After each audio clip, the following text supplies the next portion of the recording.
The following is an original production of AZPM News.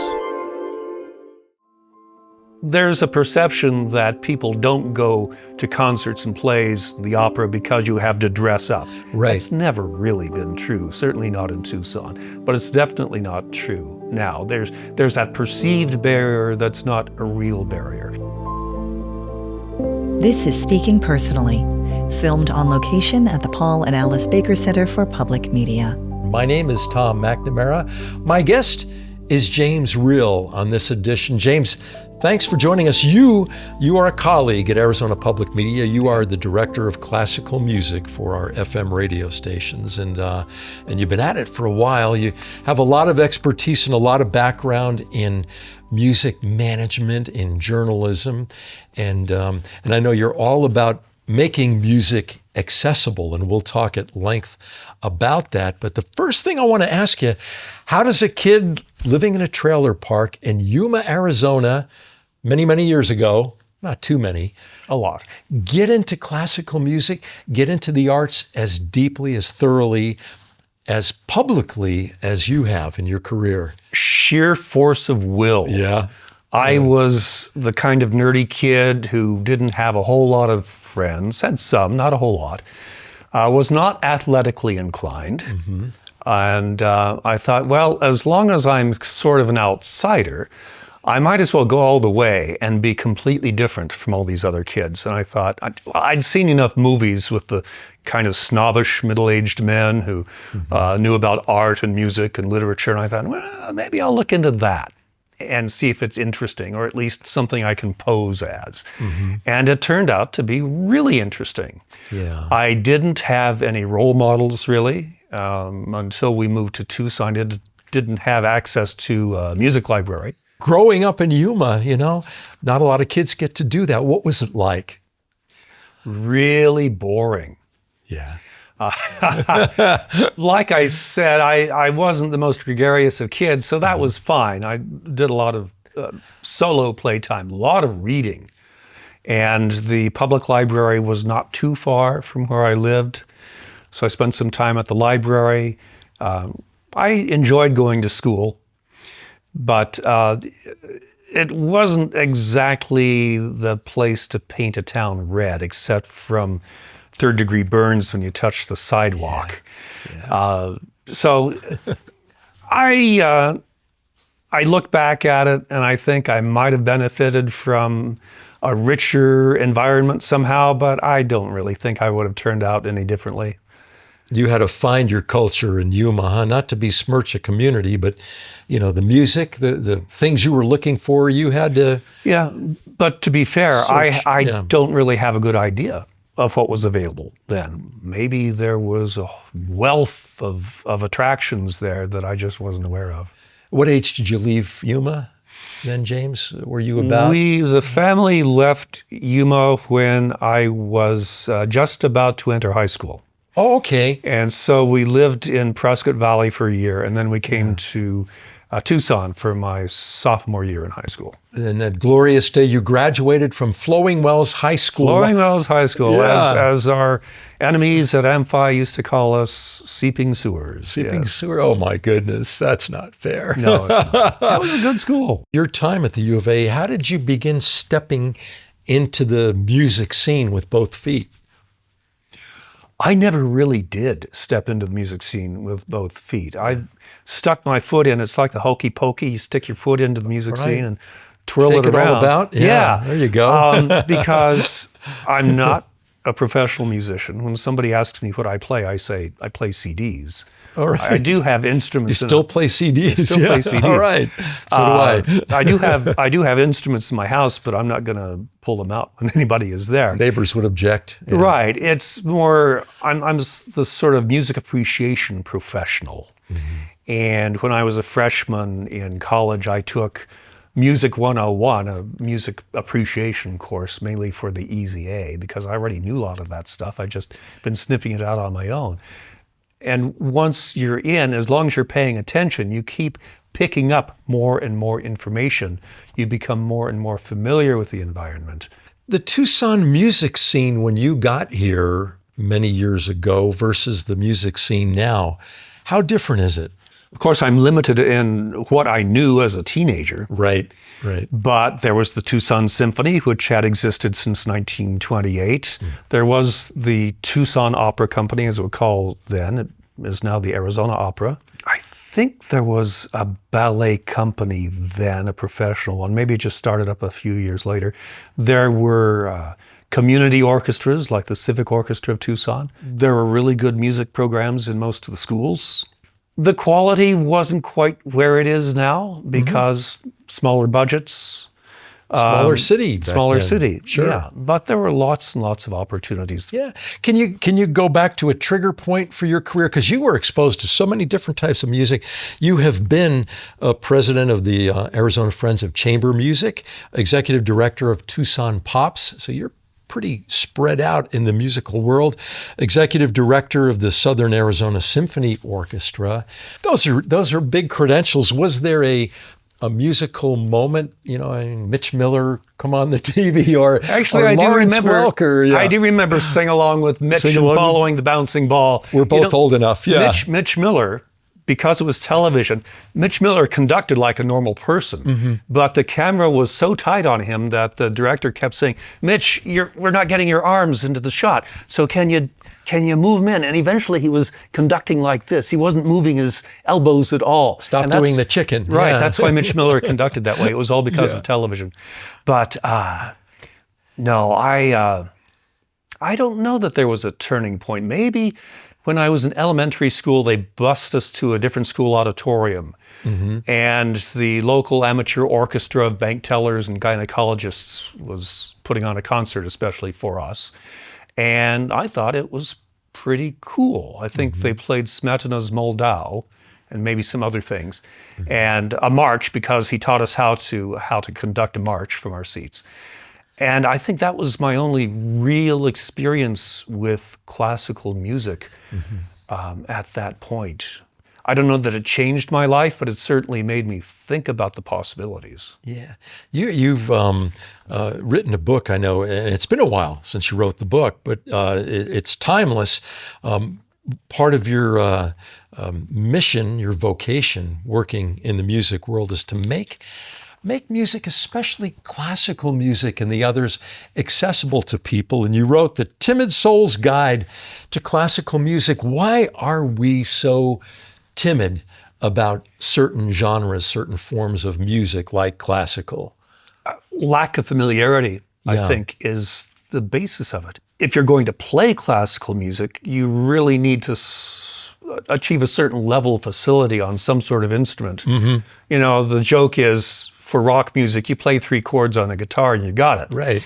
It's not that easy, but still, the classical music, it tends to be harder. And because a lot of it is non-vocal, you don't have lyrics to hang off of.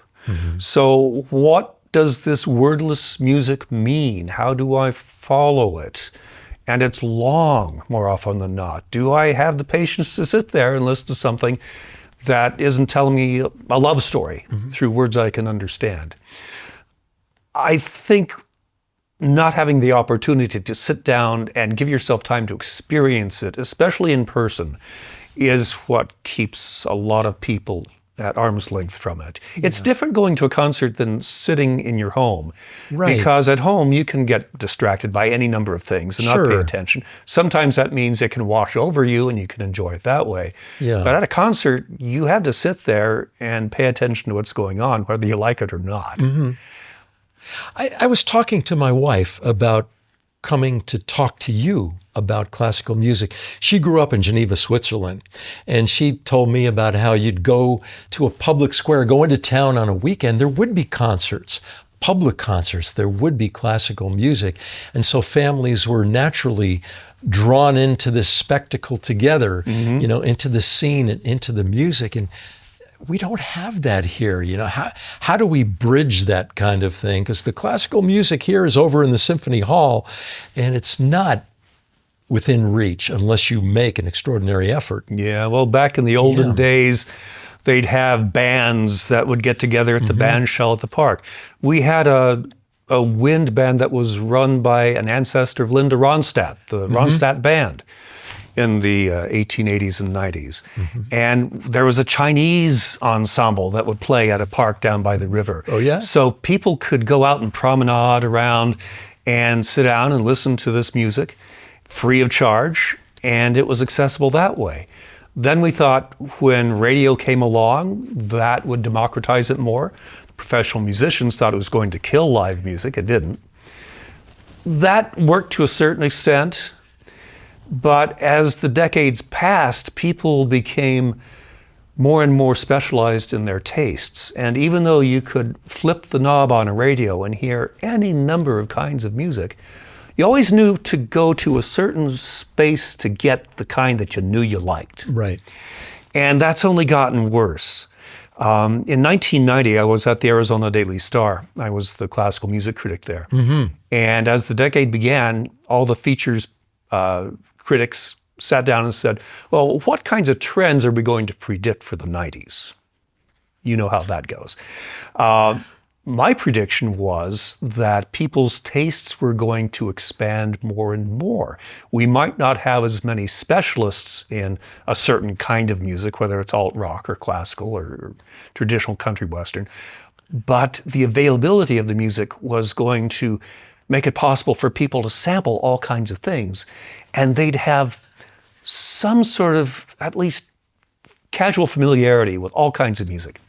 Didn't turn out that way. Now we're prisoners of the algorithm. And in the 1970s, Harlan Ellison was on KUAT Channel 6, sitting in the studio talking to a bunch of students.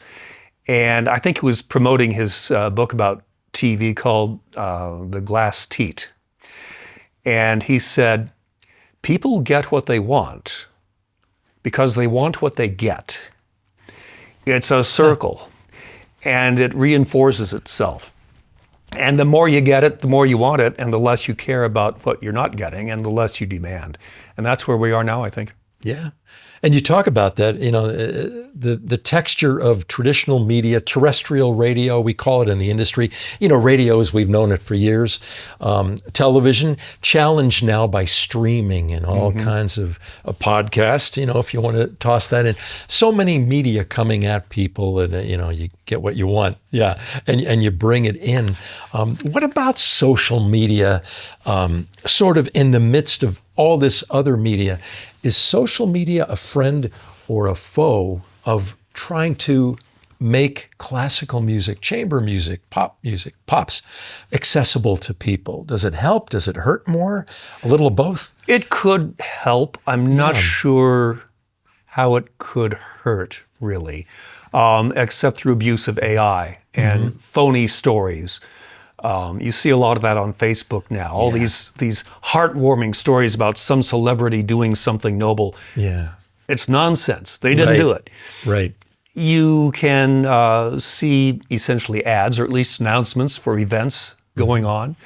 And you might follow that, click on it and think, that sounds kind of interesting. At least you know it exists. Yeah. You have no excuse to be ignorant anymore because you're slapped in the face by one ad after another, one post by a friend after another.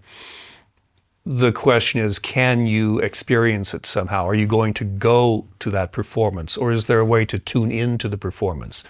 There are a lot of performances you can stream, but usually that's part of a paid service. Yeah. So how much can you pay? It's the cable TV problem with and the streaming platforms. You wind up subscribing to half a dozen different services, and it really adds up. Getting pricey, yeah.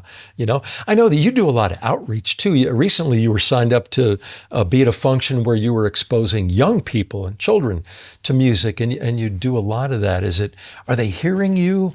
Is that part of a broader effort to... Yeah, I try not to be like Socrates, who was put to death for corrupting the youth, but Right. maybe I come close. I Don't do don't know. that. Kids are open to anything until they reach junior high, and then they develop attitude. But smaller kids, they'll pay attention to what you have to say for a couple of minutes anyway. And if you can hook them, fine. And they don't know that one kind of music is supposed to be for this kind of people and another is supposed to be for that kind of people.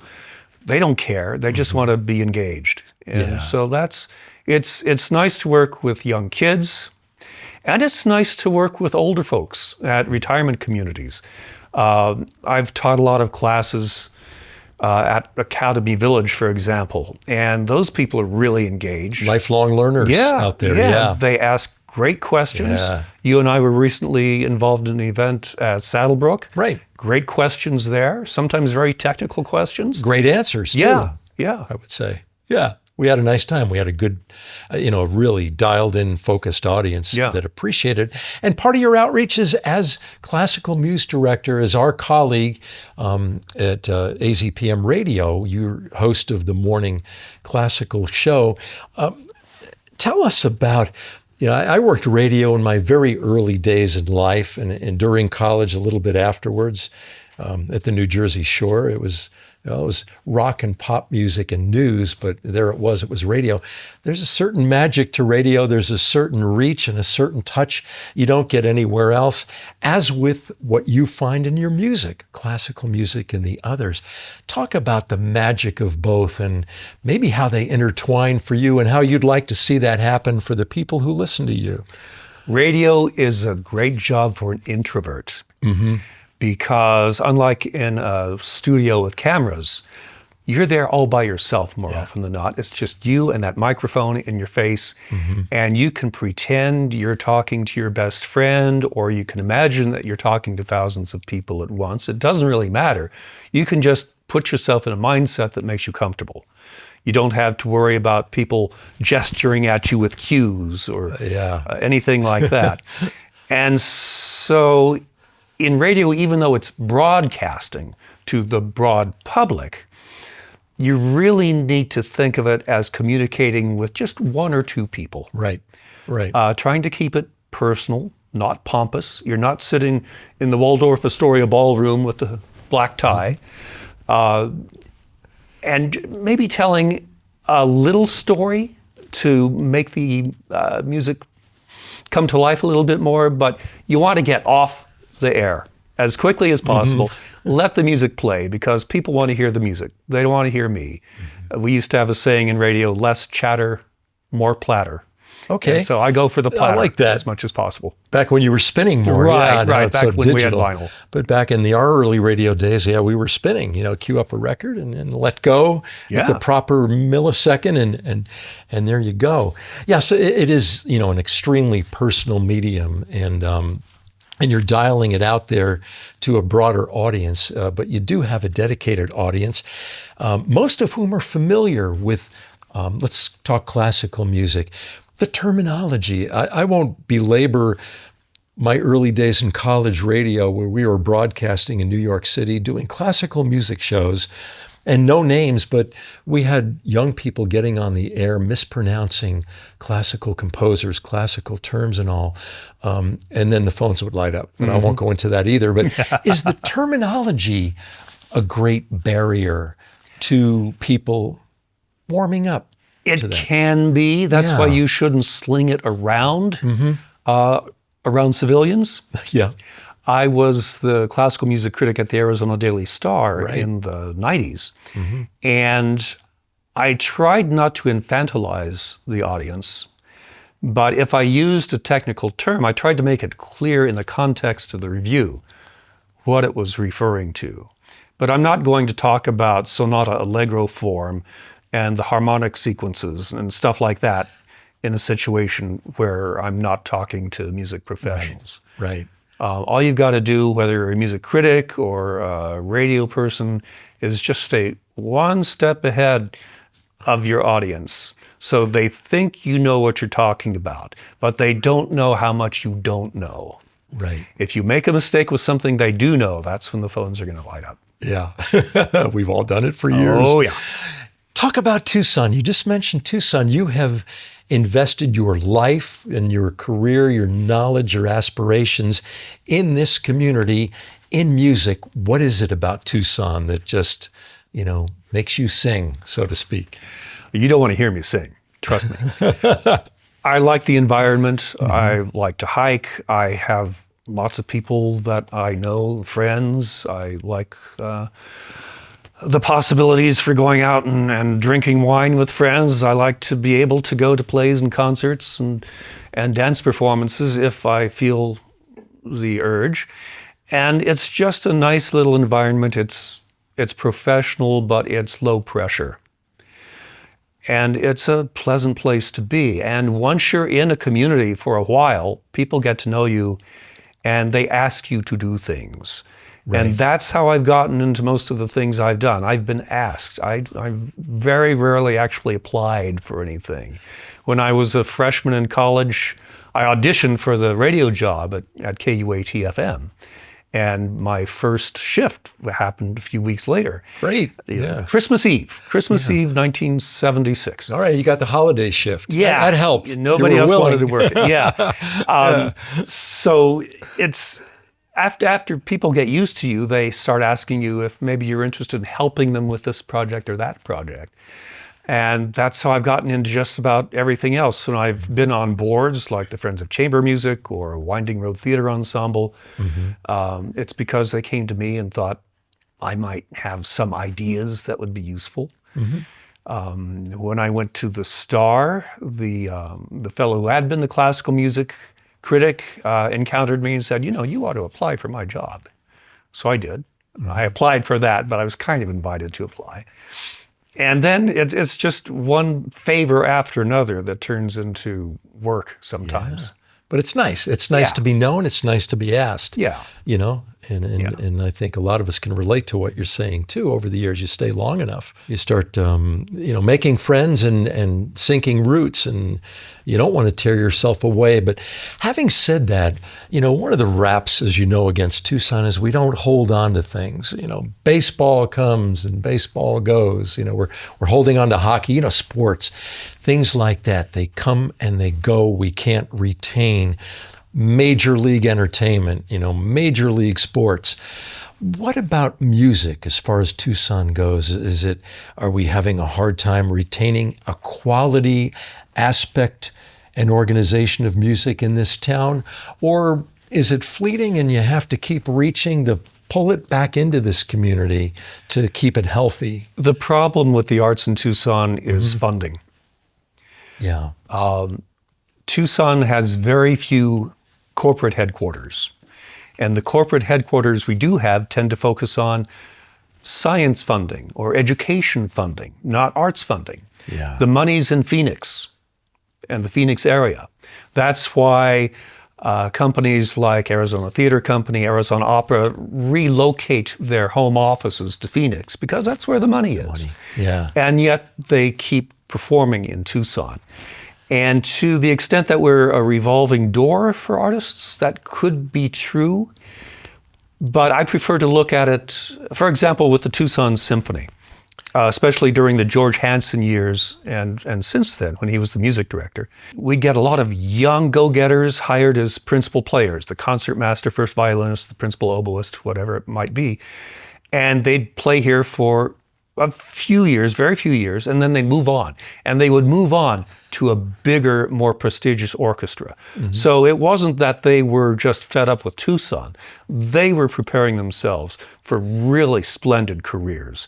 Like Lauren Roth, who had been the concertmaster of the Tucson Symphony for several years, has gone off to the Atlanta Symphony Orchestra. That's one of the major orchestras in the United States. So I can't really complain about that.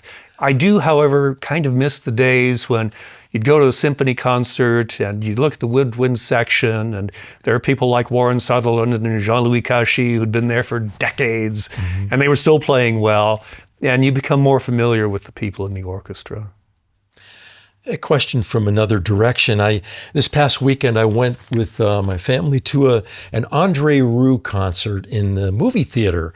And he is, if folks don't know him, he's from the Netherlands. He's a Dutch orchestra leader, the son of an orchestra leader, very well known in Europe. His orchestra is not, what some people would regard as the old school, stuffy, keep it very classic and end of story. He kind of made it hip. He put a lot of young people into his orchestra. They dance around. He plays Johann Strauss waltzes. Yeah. That's his bailiwick, as you probably know. But they kind of, made it fun. They made it a lot more contemporary. Our orchestras of the more classic nature, having to do that or doing that in response to the times, in response to trying to stay viable and bring people in, or are they just doing it because it's the thing to do in 2025, 2026? I'm not sure they have to do it so much as they're feeling freer to do it. Okay. There was a feeling way back when that if you were an orchestra musician, you had to be in formation and not show emotion, not move. But players are encouraged to move as the music makes them feel it's appropriate now. Orchestra members are not dressing quite so formally anymore. Go to the Tucson Symphony, they're not wearing tails. You go to the Arizona Friends of Chamber Music concerts, and these top-notch touring string quartets and trios often aren't even wearing ties, they're just, they're dressed like you, for example. Well, maybe a little fancier for stage work, but there's a perception that people don't go to concerts and plays, the opera, because you have to dress up. Right. It's never really been true, certainly not in Tucson, but it's definitely not true now. There's that perceived barrier that's not a real barrier. It's hard to get into the Tucson Music Hall, the Linda Ronstadt Music Hall, because of the TSA people going through your bags now and making sure that the women don't carry purses that are bigger than this. Right. That's the only real barrier, and we get that at the airport. So I don't think a lot of the impediments are real. Arts organizations are making appearances at pubs, for example. They're experimenting with shorter performances. So they're doing all sorts of things, different times of day, trying to find out what works. A lot of things don't work, and a lot of things aren't working because there's competition from all the stuff you can do at home. I don't think people are not going to the opera because they're too busy going to whatever they're doing at La Rosa, the former Benedictine monastery, with popular music. It's because they're just staying home and watching Netflix or doing Sudoku or whatever they do at home. Yeah. They're busy. Yeah. Life is busy. You have to get their attention. Yeah. You've left your imprint on so many organizations and in so many areas over many years. Imprint, that's a nice way of saying what I've left. No, you've left your mark, so to speak, in a very positive way. You continue to do that with us and with other organizations. What's left? What would you like to do next in your career, which is really more of a vocation? You've dialed it in pretty thoroughly. Yeah. I'm getting pretty close to retirement. Actually, I could have retired already. I'm that ancient. But I'll probably be formally retired in another 2.5 years. But I've been thinking about what I want to do after that. And I do want to not have a full-time job anymore. But I'm not interested in withdrawing to my man cave entirely. If they still want me, I'll probably still be working part-time with the Tucson Pops Orchestra, where I'm the executive director. I may come back and do a few weekend shifts at the classical station here at AZPM. Who knows? I'm not necessarily going to say no. Yeah. Are you willing to work holidays, a Christmas Eve shift? Yeah. Okay. I don't have friends, so why not? All right. Well, James, thank you so much for sharing your life, sharing your profession with us, and of course, continued success as our colleague at AZPM and everything else you do. We appreciate it. Thank you. It's been great. Yeah.